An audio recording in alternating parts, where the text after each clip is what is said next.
I'm Lisa K. Solomon, and this is How We Future, where I talk to some of my favorite changemakers about shaping tomorrow, starting today. This week's guest is John Tanner, head coach of the Stanford women's water polo team and one of the most respected leaders in collegiate athletics. Since starting at Stanford 29 seasons ago, JT, as he's known to both friends and players, has brought his teams to 10 NCAA championship wins while helping generations of athletes grow as competitors, teammates, and as leaders. In our conversation, JT shares the lessons that stick with his players long after their athletic careers. He talks about coaching under pressure, leading with consistency, and the importance of preparing athletes not just for matches, but for life. If you've ever wondered what championship culture looks like from the inside, or how sports can teach us to face the future with resilience, this is an episode you won't want to miss. So let's get into it with Coach John Tanner. I am so excited today to be talking to one of my personal inspirations, Coach John Tanner, or JT, as he's affectionately known to his players and fellow coaches and the water polo world more generally. JT, thank you so much for being here with me and everyone today on the How We Future podcast. My pleasure, Lisa. It's great to be here with you. Well, JT, it's so exciting to talk to you as you're about to start your 29th season coaching the women's water polo team at Stanford and just have an extraordinary track record of not only producing 10 NCAA championships, many Olympians who have won many medals, hundreds of All-American All-Stars. So you are doing something very special with this team. I'm thrilled to talk to you today about some of the choices you make in creating conditions for these athletes to be the best version of themselves. There's obviously something happening in your locker room and, of course, the pool. And I will say, just right off the bat, as an East Coaster, I barely know how to swim, let alone play water polo, which for anyone who has watched water polo is like just a marvel to see these athletes in the water, kind of trying to drown each other, but also trying to shoot the ball in the net. But maybe I'd love to start with just what got you into coaching women's water polo to begin with. Well, first of all, water polo is an entirely distinct sport from anything else. And I think it provides the opportunity for developing the best possible teammates. So it's a team sport. It's happening in the water away from coaches, referees, anyone else who's not actively participating in the actual game itself. And it's also really hard. And you mentioned drowning. That is a very real risk or a fear. And we feel it if somebody's holding us underwater, which happens occasionally. And between that potential for panic and that real fear that goes on and our sense of responsibility to our teammates and our distinct medium that we compete in, it is the greatest team sport of all. And I feel a bias toward team sports over individual. I mean, don't get me wrong, someone who's playing golf, who's off having to solve problems on their own has an amazing capacity to thrive in the world beyond that. But in team sports, I just feel like it's the best conditions for developing teammates, developing great citizens. So that was a big part of how I got into it. But honestly, I started coaching because, I had hoped to become an Olympian myself. And I made the U.S. national team, but I was cut within about 3 weeks. So I lasted not long at all, but I'd gotten myself pretty well rooted into coaching. But for the first part of my career and 12 years as a Division I college coach, I was coaching men's water polo and also men's swimming at University of the Pacific. So coming to Stanford was my first experience coaching women's water polo. So that was my path, a very distinct sport, but one that I got into hoping to pursue an Olympic dream that turned out was a pipe dream. Well, yes, and maybe an opportunity to say, hey, here's a sport I still love. How else can I make an impact with it if you didn't exactly reach your dream, which I think is totally resonant with everything we're trying to explore here on the How We Future podcast, which is how do you take the events that unfold and continue to turn it into something positive, something that maybe you didn't initially expect, but really proactively even creating more impact. I had not thought about the pool creating that separation of conditions that really solidify a team. That's such a cool way to think about it. And I will say that we got introduced by a fellow mutual friend and coach, Eric Revenue, who will also be a future guest on How We Future. But he said, you just have to meet JT. He's exceptional, extraordinary. So he had me at hello. But the real moment where I knew something super special was happening was when I had one of your students in one of my classes. And she said, Lisa, I'd love to take you out to coffee or just spend more time outside the classroom. And it was actually during COVID. So I didn't even realize she was a water polo player, because during COVID, we're all just seeing each other on these little boxes in Zoom. And I was so happy that when we were able to meet in person, we did. And I said, tell me about your experience as a water polo player. And she said, playing for JT and playing on the Stanford women's water polo team, more than anything, it's a masterclass in leadership development. This program has helped us become the best leaders we can be. And almost not quite incidentally, along the way, we're playing world-class water polo. And so I had never heard of an athletic endeavor described that way. So I was so intrigued, and that led me a journey to really dive into some of the details of how you do this. This isn't just you put up words, we're going to be developing teammates and citizens. Oh, and by the way, playing at the highest level of water polo, it's in these micro decisions that you make. But I wonder, again, going back to maybe from the beginning of your roots, sounds like you entered it as an athlete yourself. Like, at what point did you say, like, wait a minute, I actually have the conditions here to do something so much more than just helping these athletes win games? Well, there was a part of it that was always there. I mean, to be transparent, I wanted to be in academia. I wanted to be a college professor, but I didn't have that discipline to sustain the effort required to end up in that place. So I always wanted to have an impact as an educator first. So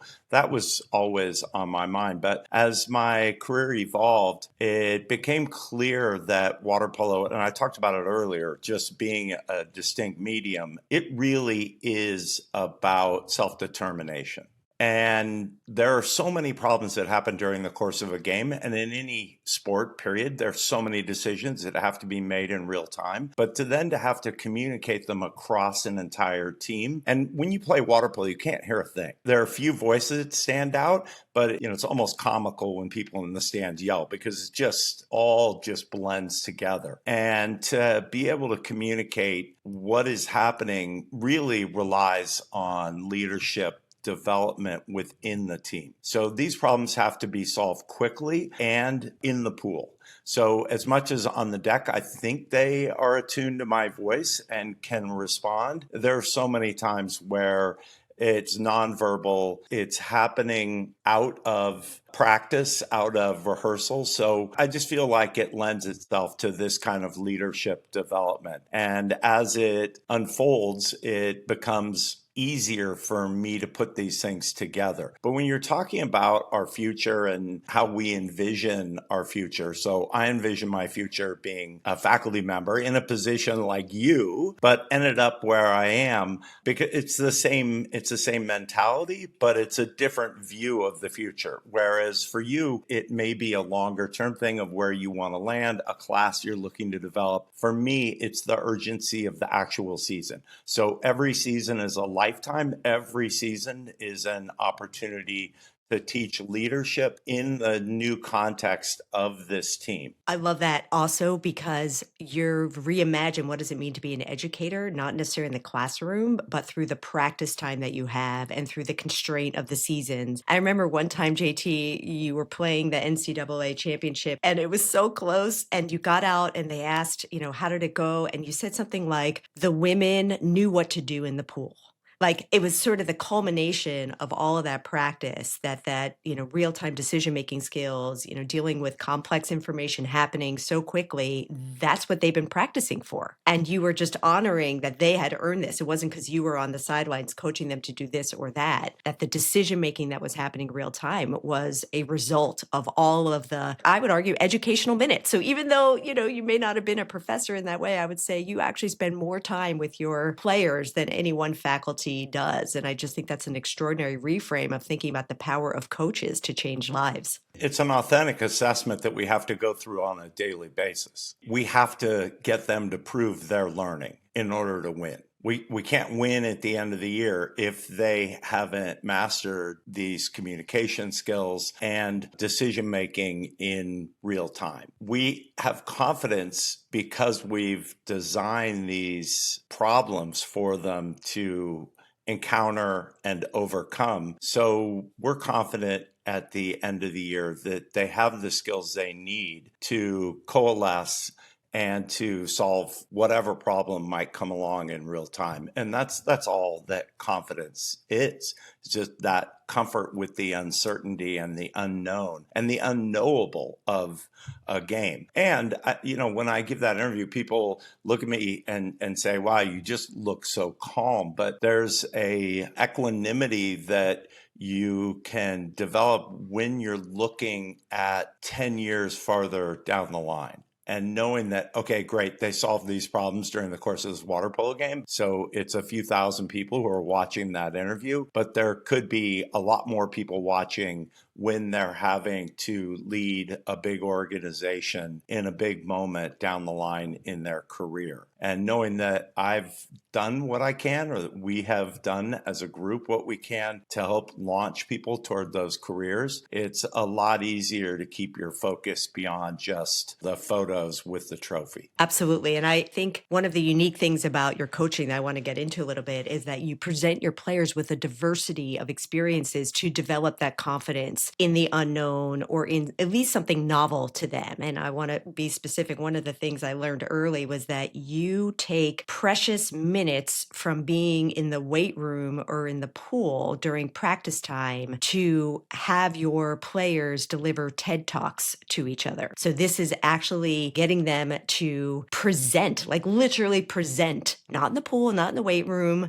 about a topic that's not necessarily related to water polo as part of their practice of learning how to be a good teacher. Can you talk a little bit about that component of your training and why that's so important? We've had times we've done it with faculty members or other visiting scholars in the room. But that moment, I think, helps prepare them for championship moments in competition. But it also helps us develop an understanding of the journey they have traveled, the path they've traveled to get to Stanford, help us understand the richness of their experience and more about their genius. Because we all know about one another's genius as athletes. It's on display every day. But to understand a person's genius beyond that and to see a facet of them, we develop a much fuller appreciation for them as people, and it helps us just to step back. And that perspective shift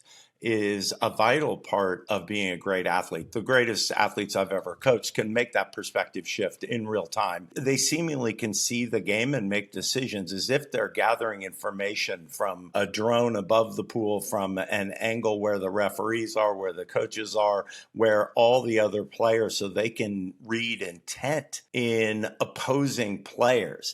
And that perspective shift is really valuable. And whether in the audience listening to those talks or preparing them and delivering them, those are vital skills. And of course, storytelling is everything. They become really great storytellers during the course of their time there.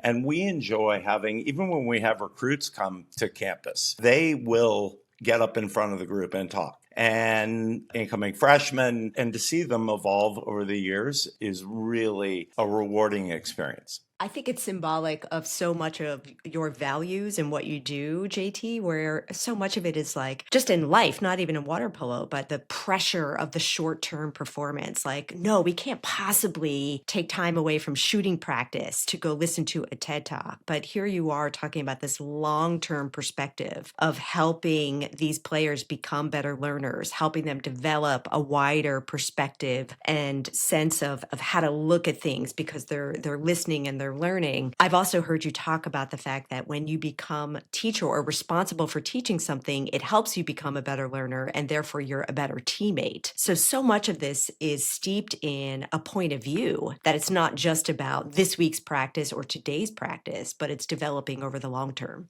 I think we win because we do it, not in spite of it. So I don't believe there's a balancing act here. I think if it's done in a way that helps to develop teammateship and maybe replicates that championship moment, we will all be more comfortable with fulfilling our tasks and with the environment that we're going to incur. I have to ask, do you have any over years of doing this? Any talks stick out with you? Any favorites? Something that you learned that like, oh my gosh, I never knew that, or that was so surprising? Yeah, there are a lot of them that are like that, but some of them are as simple as like bicycle mechanics and people telling a story about a bike accident that happened because, their derailleur froze or they had some issue with bike maintenance and they're out somewhere far away and had to figure it out. And bike maintenance is a big part of being a college student. So something as simple as that, but with the story connected to it that draws everyone in.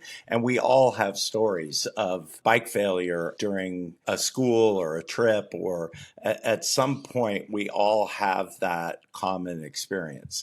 So it can be something just as simple as that. We had another talk that had to do with human trafficking of a high school teammate. And that was really stunning. And the speaker was able to connect it back to a flyer in an airport bathroom, because we had all just finished the trip, we'd gotten back, and we've all seen those flyers. And to have that resonate personally with someone and be able to go back and tell that story was a really powerful experience and changed how we traveled, how we thought about a lens through which we view interactions with people. So powerful to give space for people to let themselves be known, to take some risks, to share something vulnerable about themselves, particularly in a world where a lot of these players have just grown up with social media, trying to get them to perform and be perfect and connect in a certain way. Here you are opening up space for them to be fully seen and to share something. And I imagine that it's just profoundly powerful for all of them.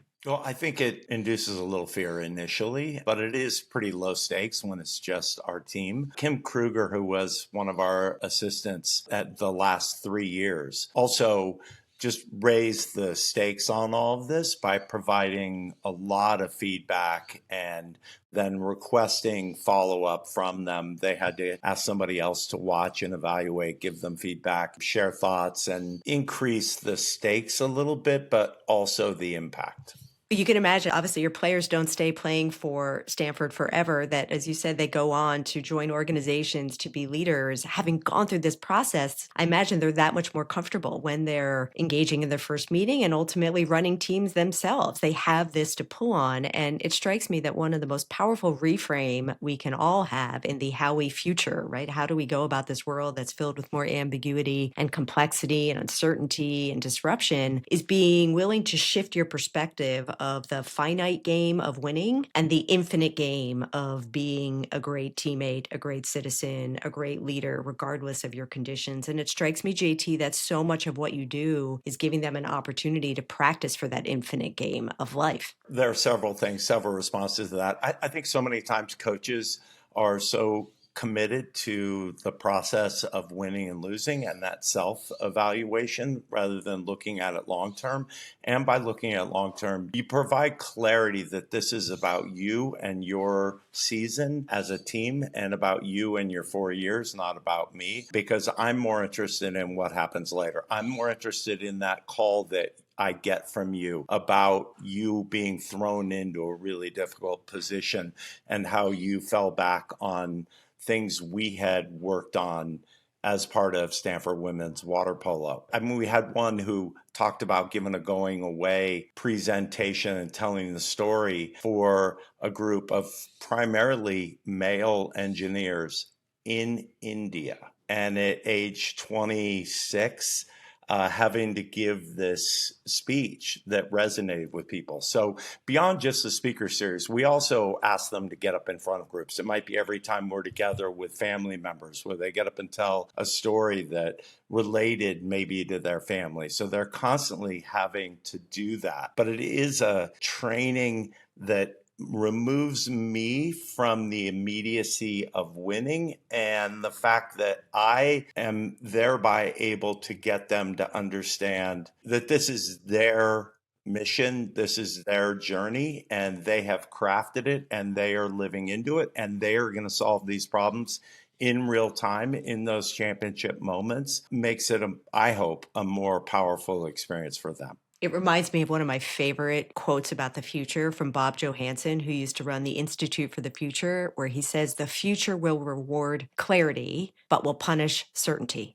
So you don't exactly know how this is going to unfold. You don't, but that clarity of purpose, that clarity of values, that clarity of perspective, long term, being a good teammate, learning how to perform amid unexpected events in the pool, out of the pool. I remember once, JT, coming back from one of your wins, there was a small welcome party when the bus pulled in. We had red pom poms and we were cheering you on. And the players they were so confident and thoughtful in how they got off that bus and greeted their small but mighty fan base. And I remember hearing, like, yeah, we practiced that. I mean, it just blew me away. I wonder if you remember that moment at all and what that was like. Well, I remembered hearing something about Jim Valvano and his famous speech in 1993 at the ESPY Awards. And he had hearkened back to the 1983 team that sort of made him famous. And the story that at the beginning of the year, they actually practiced cutting down the nets.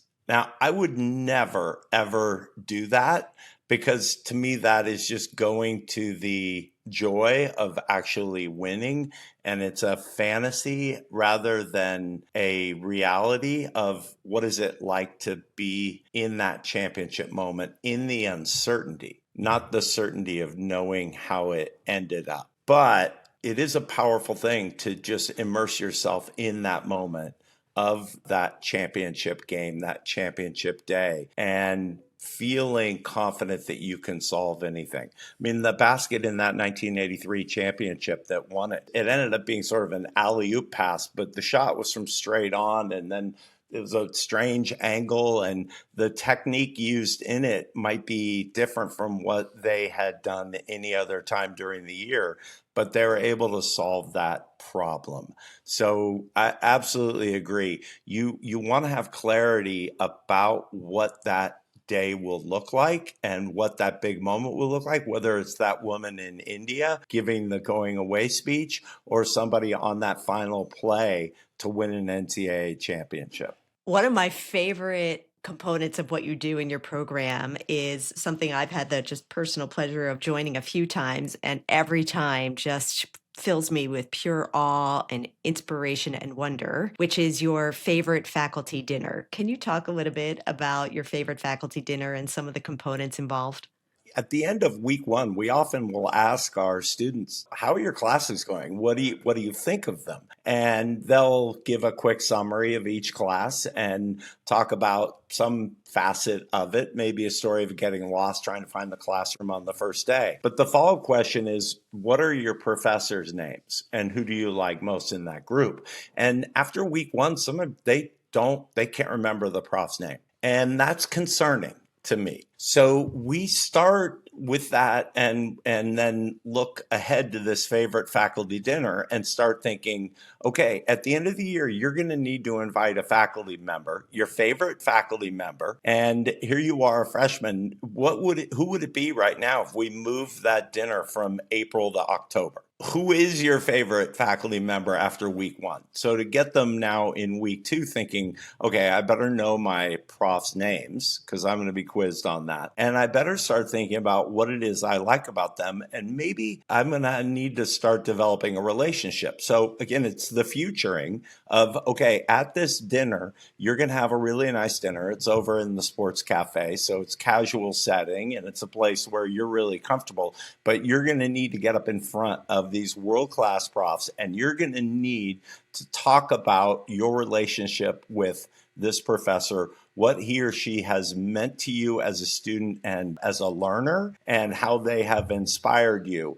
So that process probably needs to start now. So I want them to engage more with their faculty because really, I think a lot of our students, as they get through school, sure, there's a lot of curriculum they need to cover, especially in technical classes, but there are also a lot who will choose their classes based on their profs. And I know, like you have a huge following. Once somebody takes one class from you, they want to keep coming back and being around you. And even if it's just coming to your office hours, they want to engage. And that's why you're a perennial guest at our favorite faculty dinners. And we do end up having a lot of people that will be asked back each year by each successive class.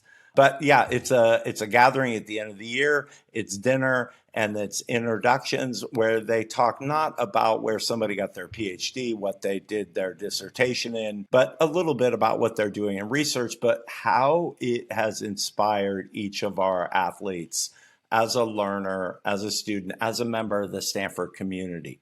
And it ends up being a really powerful experience. Just the process of inviting people, because they're really nervous about how that's going to go. And they get the slightest lack of response maybe, and they don't want to follow up. It makes them really nervous. Some of our most powerful moments at the favorite faculty dinner have come from the repeated rejection. Somebody will be turned down 2, 3, 4 times, and we'll tell them, you got to have somebody. You're going to have to introduce someone. So then they just go ahead and, take a long shot, like inviting John Levin. That was amazing. That was amazing. He has been at the last 2 favorite faculty dinners, and this last time he sat throughout the whole thing. So there are students up there talking about their favorite faculty member and just talking about how much of an impact that person has had on them as a student, as a person, and their development as a human being in front of Stanford's president. It was extraordinary. It was like full display of all these principles that you have in motion, where I didn't realize that you set the expectations so early on for them to pay attention, to don't just move through your classes transactionally. Start to think about the kinds of relationships you want to build. Start to think about the kind of connections and opportunities for personal development. And one of the things I've certainly noticed over the years, particularly since COVID, when we all were behind the screens and disconnected, is how uncomfortable our younger leaders and learners are in reaching out just to build a relationship, right? If there's not a transactional thing that they have to do, they won't do it. And yet some of the good stuff happens when you're just reaching out to learn about someone else, to be curious. And I am always blown away by the poise and the joy that your players have when they're getting up there introducing their guest.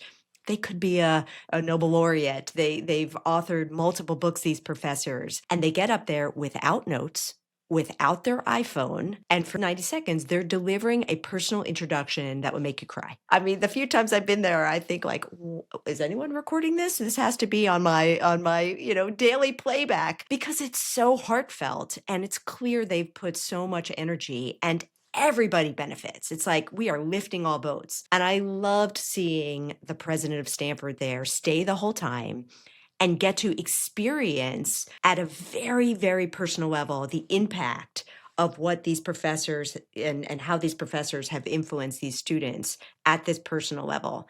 And I remember the opportunity to meet with your players after to give them some feedback on the kind of impact that they created. And I said, what do you think he's talking about at the board meeting? Do you think he wants to talk about how difficult it is to be a president right now of a higher ed institution? Or do you think he wants to talk about how cool it was that the water polo team got to welcome and talk about the personal impact that's created on a daily basis? It was extraordinary. And I think it really represents, JT, something that you haven't shared, but I'd love for you to talk about, which is your overall purpose, the mission, if you will, of what you're trying to instill into your players. I wonder if you could share that. Well, we're trying to instill teammateship. I mean, because really that's what it's all about. I mean, getting into Stanford is really an individual sport. We're being assessed individually. We need to have people, hey, look at me. I will contribute a lot to your community, whether it's the water polo community or the Stanford community. So much of it does feel like it is individually driven.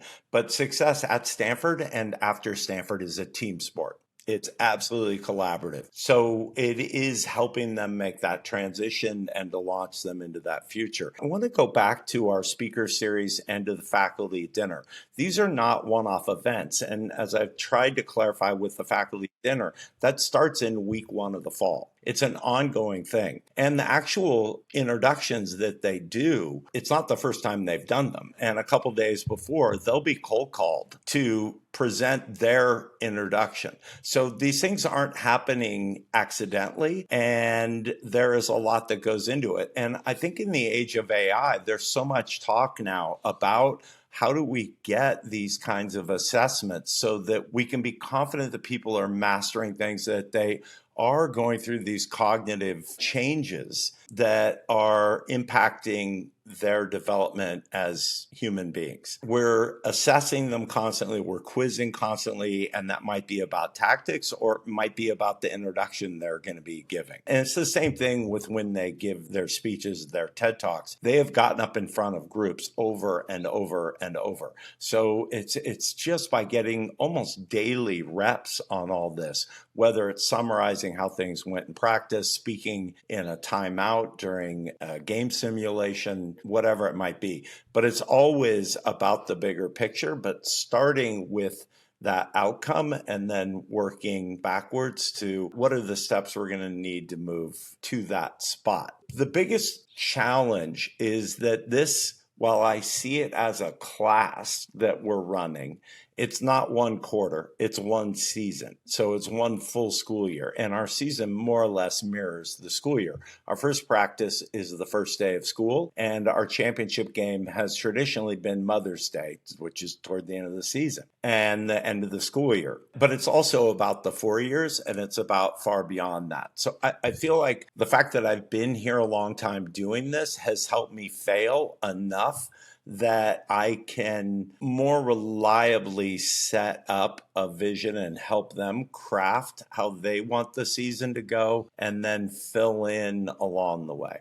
I've had a lot of conversations with your players after the faculty dinner. Like, what was it like to get up there to give the talk? And I'll even say, like, what was more nerve-wracking for you? Giving the intro to the faculty dinner or playing in the championship of the NCAA? Every hand went up to say that doing the intro for the favorite faculty dinner was way more stressful, way more anxiety producing than playing in their championship game. And I did hear that in the lead up, of the cold calling, there may have been some moments that didn't quite go the way that they hoped to, but that's all in the spirit of building resilience, building grit. I mean, we talk about these words that matter, but you're actually architecting opportunities for them to feel it, for them to grow, for them to recover, for them to learn from it in a safe way that still has, consequences. It's not, getting up there and introducing the president. It's not something that's so extreme that our national security is going to falter if you don't do it well, but you still feel some real nerves. So I love that opportunity for them to practice the stuff that matters in life. I think so often we expect ourselves to be masters at something or brilliant at something without actually architecting that deliberate practice. And then we put all this pressure on ourselves and guess what? It doesn't go well. And then we turn critical, like, I guess I just don't have it, versus really architecting the season, the years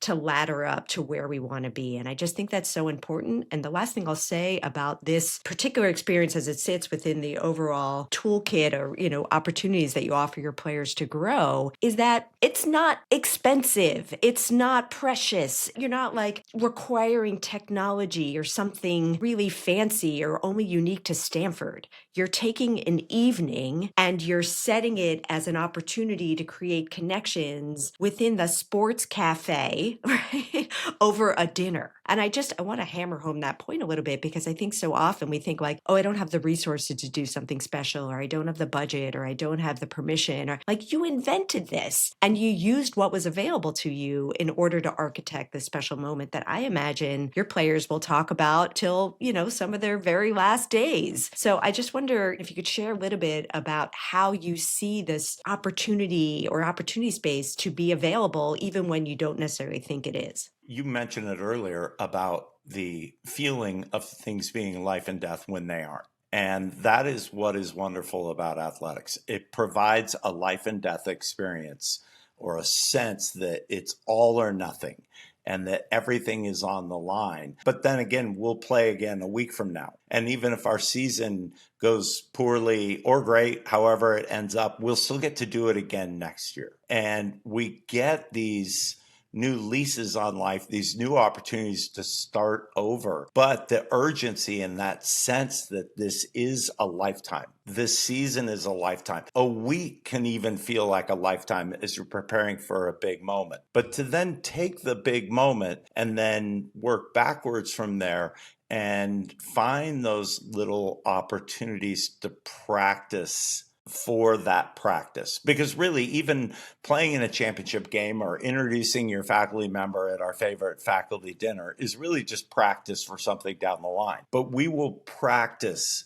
over and over and over for that practice. That to me is how you do things on a budget. So that dinner, I mean, don't get me wrong. We have, I think there's steak and Oh yeah, shrimp, and it's it delish. adds Yeah, up. I yeah, mean, it yeah. adds up.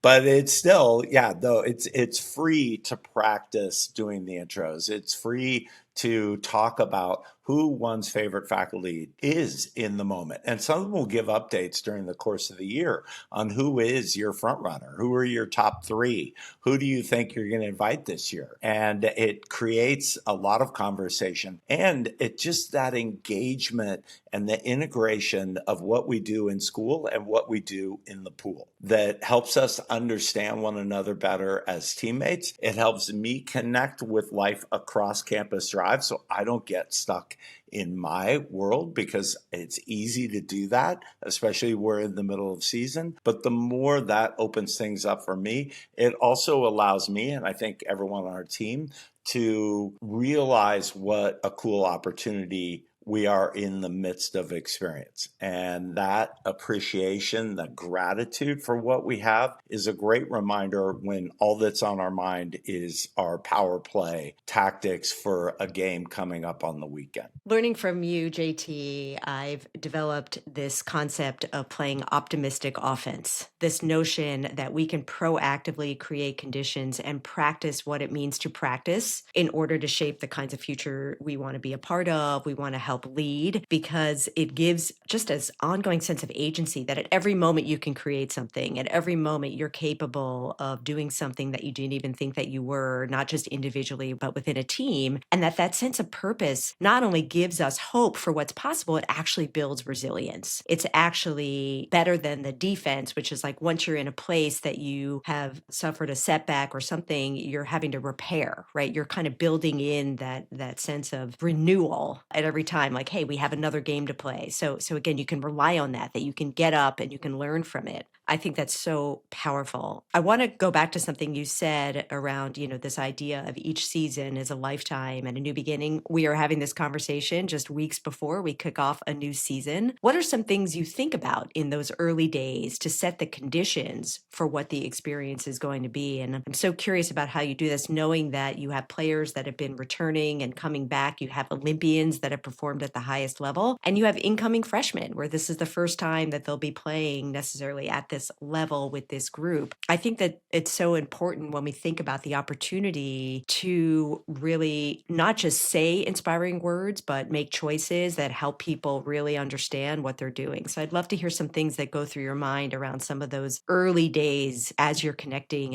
and building that psychological safety within your team. Well, we don't start on day one. So we're doing things before that, and it's happening individually and in small groups. There's a lot that goes on before we get to day one. So even though officially it launches the first day of school, there are things that are happening before that. And one of the things that is evolving about college athletics and college in general is people are changing schools a lot more often. So they're joining new communities. So we're putting a lot of emphasis on onboarding. And I think every organization, it's a really vital part of it. And younger people are switching jobs a lot more often. So you're joining new communities rapidly. So there's that element of let's get started before we start. But then the most important thing early in the season is them sitting down and deciding as a team how they want the team to look and how they want it to feel to be a member of the team, and to project ahead. How do you want this team to look and feel at the end of the year? Where do you want to end up? So we're not even really clear on where we're starting, but we will have started before we start. And then once we gather, everything has a purpose. So no gathering without a why. So we're constantly connecting with purpose, focused on the onboarding. In 28 years, 29 years now, this would be the 29th freshman class that will help move in. So we feel really strongly about being there from the beginning, actually before the beginning of the women's water polo season, that we're there when they arrive. So it's an ongoing thing that starts before we start. And I think now, even more than ever, that is a vital part of being a college coach. I think all of us can learn from the start before you start, right? Like, don't hope for something magical to happen, to really think through those conditions. And it's something I coach a lot of executives on when they're holding a big board meeting or conversation where they just try to like get all the pieces in place. And they're like, okay, well, something important is going to happen almost by magic, like facilitator pixie dust. And to me, the designer mentality is no, don't leave that to chance. Design ahead of time. Think about not just the mechanics of where you're going to meet and how you're going to meet, but the feeling, empathetic understanding of what has happened to any individual before they get into that meeting, before they get into your practice room, and to try to design it in a way that allows them to show up as their best full selves in whatever context that is. For you, it's learning how to be a great teammate, learning how to perform in the pool. For I think any leader, anyone working within a team, it's setting their partner or the people in the room up for success by doing that work ahead of time. And that takes a lot of work. And that was so much of what I wanted to cover with you today, JT. And I want to end with something you just said about there's no gathering without a purpose. There's always a why. And what I have heard you say about the bigger why of Stanford women water polo is that you're trying to inspire Stanford to inspire the world. And the opportunity to be at Stanford, to work with these extraordinary athletes, these extraordinary leaders that, as you said, have done amazing individual things, to come together and experience what it looks like to actually come together, compete, and to be at that level. It's just extraordinary. I think it's not just something that's good for the water polo program, for the athletic program, for Stanford community writ large, and for the world. And so I just really want to end by saying thank you. Thank you for inspiring me to be the best version of myself, to think more deeply about the small choices I'm making that ladder up to the bigger why, to the long-term perspective. And it's just such an honor to be in your orbit and to get to be in those stands cheering on your players each and every game, each and every season, and to learn myself while I'm watching them learn. Well, thank you, Lisa. But I love coming to your world and being a part of it, because even though I love it when people come to watch our games, and the fact that we have faculty come is amazing. But for me, it's incredible to be able to gather at the D School, because that really is where global inspiration is happening. And the proof of that is the people traveling from all over the world to be in that space. And I feel blessed to be a part of it. And I'm really grateful to have had the opportunity to be a guest. Thank you again, JT. So much fun to talk this morning. My pleasure. Thank you, Lisa. Thank you for listening to this episode of How We Future with Coach John Tanner. I hope you're as inspired as I am by his dedication to practice, building long-lasting leadership skills, and learning to be an effective teacher and teammate. If you've enjoyed this episode, please make sure to rate it and comment on How We Future. It really makes a difference. I hope you'll tune in next time for more conversations on shaping the future optimistically, practically, and intentionally. I'm Lisa K. Solomon, and I hope you have a great week.